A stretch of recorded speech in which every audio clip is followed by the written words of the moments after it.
Hello, I'm glad that you have joined us for this session of Pursuing God with David while quarantined. And today we are in 2 Samuel, the 7th chapter. So take time to read that chapter, maybe before you even listen to this study of that chapter. And in 2 Samuel, the 7th chapter, we find that David has settled in Jerusalem, that he has been very successful. His enemies are defeated.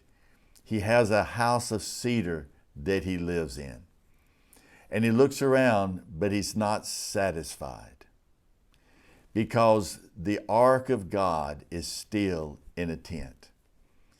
Even though he is successful and he has a house of cedar, he's not satisfied as long as the ark is still in a tent, because the tent represents a temporary structure, a temporary home.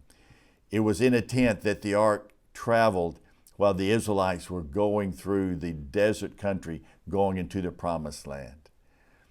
And David says, "Here I am in the palace of cedar, while the ark of God remains in a tent." You see, David loved God, and this reveals his heart for God and his passion for God, that he was not satisfied as long as the ark was in a tent and he was in a house. He wanted to honor God. The Ark of the Covenant represented God's presence with Israel. And David wanted the ark to have a place of its own, to be in a temple that it deserved. He wanted to give God his rightful place, his priority in his life. And that is what David constantly sought to do, was to put God first in his life, to show his passion and love for God.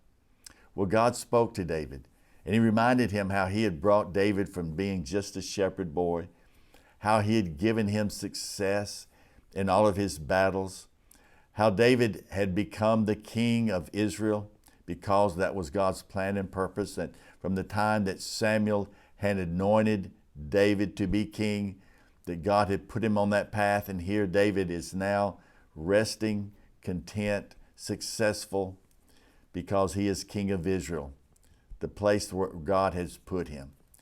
And David, recognizing God's hand in his life and God's blessings, wanted to worship God, give worth to God, to give back to God because of all that he had done for him. But God told David, "Yes, I've made you successful, and I have been with you, but it's your son who will build me a temple." And truly that was so, that David's son Solomon built a temple for God. But we see in this story David's love and passion for God. And it helps us to look within us. How do we show our love and passion for God? How do we reveal our care for God and our respect for him? You know, one of the things that Jesus tells us, if you've done it to the least of these, you've done it to me. And one of the ways that we show our love for God is by loving others and meeting their needs, by loving the ones that God loves, the poor, the downtrodden, the lonely, those that have been left without, those that are needy. Those are the people that God loves. He loves everybody, but he has a particular concern in his heart for people in need. And when we show those people God's love, when we meet their needs, we truly are serving God as well. We are doing it to him. So how can you show your love for God today? By serving someone else. You know, God has done a lot for you. What can you do for him? What act of obedience? What has God put on your heart? A way that you can serve him. Well, be faithful today, just as God has been faithful to you. And I'll see you later.